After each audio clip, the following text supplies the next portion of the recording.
Aujourd'hui, à 2 semaines d'un événement régional qui s'appelle les Journées de la persévérance scolaire, on trouvait ça important de vous dire qu'il y a quand même beaucoup de partenaires qui se sont inscrits dans le cadre de ces journées.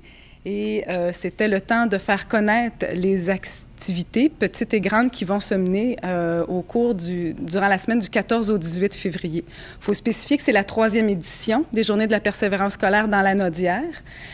Toutefois, il faut aussi savoir qu'il y a 14 régions cette année qui ont des journées dans leur milieu. Alors, on commence à être assez nombreux à manifester durant ce temps de l'année qui est assez névralgique, il faut se le dire. La 3e semaine de février, c'est la période où les 2e bulletins arrivent dans les familles. Et c'est aussi un temps, donc, où il y a une évaluation et où il y a possibilité pour les jeunes qui n'ont peut-être pas mis tous les efforts ou qui rencontrent des embûches importantes de peut-être se ressaisir et de peut-être terminer l'année davantage en beauté. Le but, évidemment, c'est de soutenir cette persévérance, particulièrement au niveau scolaire. Donc, les Journées de la persévérance scolaire dans la Naudière sont orchestrées par le Créval, mais en fait, c'est un événement qui prend tout son sens au niveau local. C'est un événement qui a du succès si les partenaires emboîtent le pas, si les partenaires répondent à l'appel. Et cette année, on est assez contents.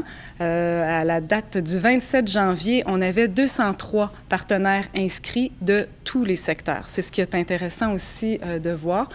Et on espère bien que suite à ce point de presse, d'autres organisations saisiront l'opportunité, que les familles aussi, même si elles ne s'inscrivent pas dans le cadre des journées, vont aussi saisir l'opportunité pour se mobiliser autour de nos jeunes. Parce que c'est l'objectif de cet événement-là, c'est de se mobiliser autour de nos jeunes, de les féliciter, de les encourager, de leur parler aussi des avantages d'avoir ou des diplômes et des qualifications, des désavantages vraiment néfastes de pas obtenir minimalement une première qualification ou un premier diplôme. C'est le temps de nourrir leurs rêves, de les entendre sur leur motivation, les métiers auxquels ils aspirent. Donc, c'est vraiment un temps fort de l'année, un prétexte, si on veut, pour poser ces gestes de temps de qualité avec nos jeunes. Donc, je le disais, tout prend son assise au niveau local. 14 régions qui se mobilisent aussi, qui s'affichent et qui créent finalement là, beaucoup de bruit autour de ce temps de l'année. Une des façons de s'afficher, c'est le ruban vert et blanc de la persévérance. Vous en avez la plupart déjà un épinglé sur vos vêtements. On vous invite à le porter régulièrement.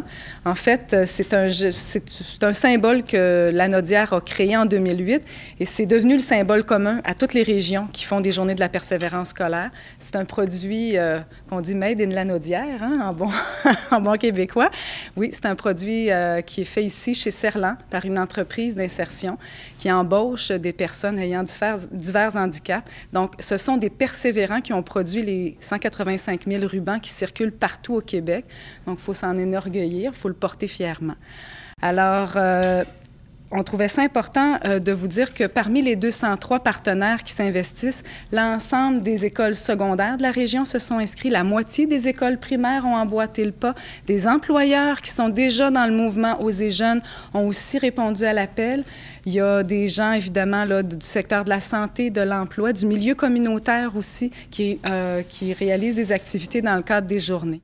Puis il y a des activités qui se font aussi tout au long de l'année en persévérance scolaire.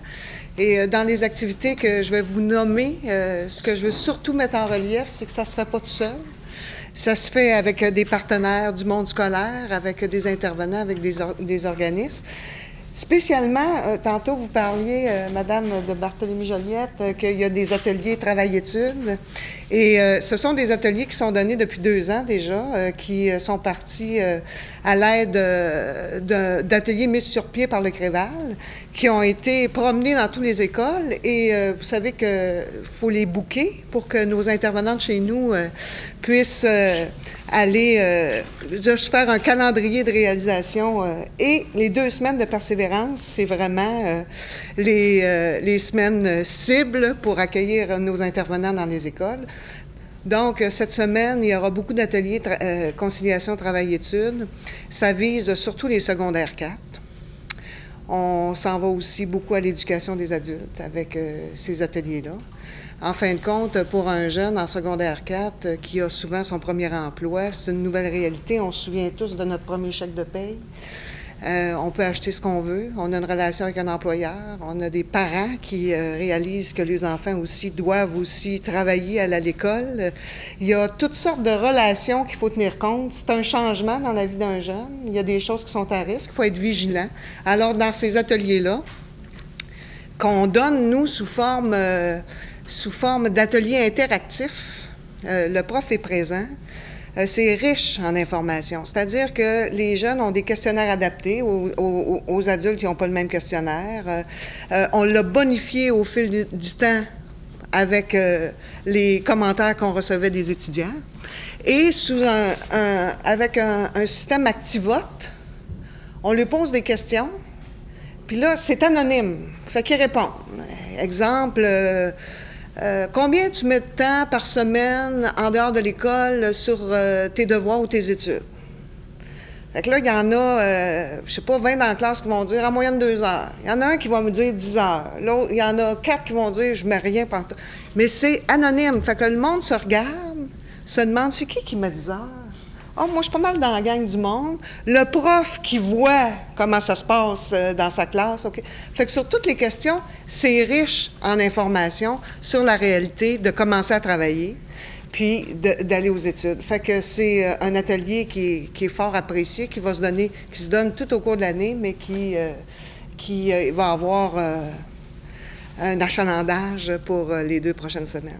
Une autre activité que l'on se propose de faire, c'est juste avant d'aller travailler, on demande aux parents de se joindre à nous, au personnel, le matin, donc le mercredi matin, pour quelle date de cette journée-là, où vous êtes tous conviés à venir passer un petit 15 minutes avec nous.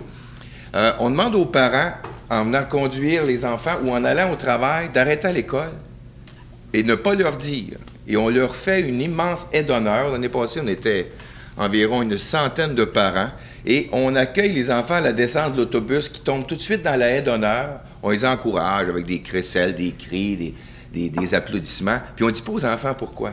Alors, on les déstabilise un peu, et puis c'est les enseignants rendus en classe qui, là, à ce moment-là, parlent du petit ruban, qu'est-ce que ça veut dire, et aussi, à ce moment-là, parler de c'est quoi la persévérance scolaire, puis on utilise beaucoup persévérance-plaisir, parce que quand on a plaisir à quelque chose, bien, on a tendance à vouloir continuer et même des fois vouloir y revenir.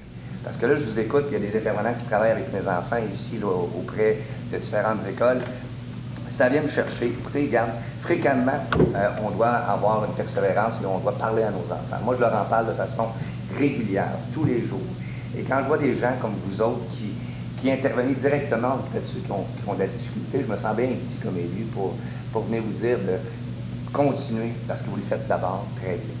Je vous dirais aussi, encourager les gens, c'est pas de le faire juste dans une période donnée, c'est de le faire tout le temps, tous les jours, toutes les semaines.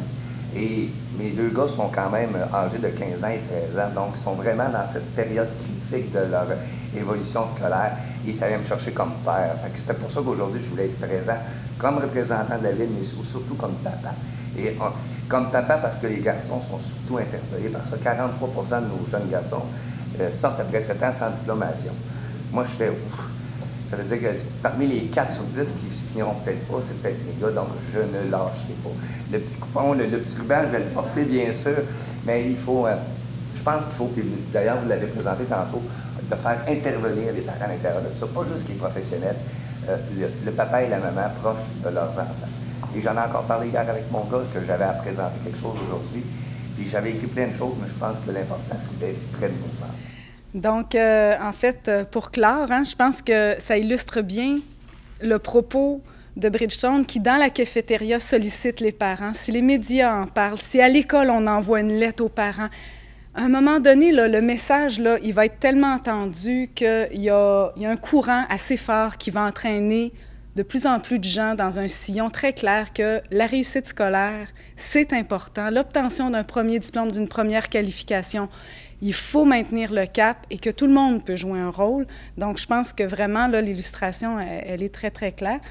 Donc, je vous remercie beaucoup. Je remercie beaucoup les médias d'en parler. Si vous désirez couvrir des activités à l'intérieur des groupes, je vous invite à aller voir les partenaires qui pourront peut-être répondre à votre demande, parce que plus on va en parler, plus on sera nombreux, plus on fera de bruit autour de cet enjeu-là. Oui, durant un temps fort de l'année et tout au long de l'année, je pense qu'on est en train de peut-être créer un changement de valeur, un changement de culture qui doit se faire si on veut avoir des chiffres qui nous parlent de taux de diplomation beaucoup plus intéressants que ceux qu'on a en ce moment.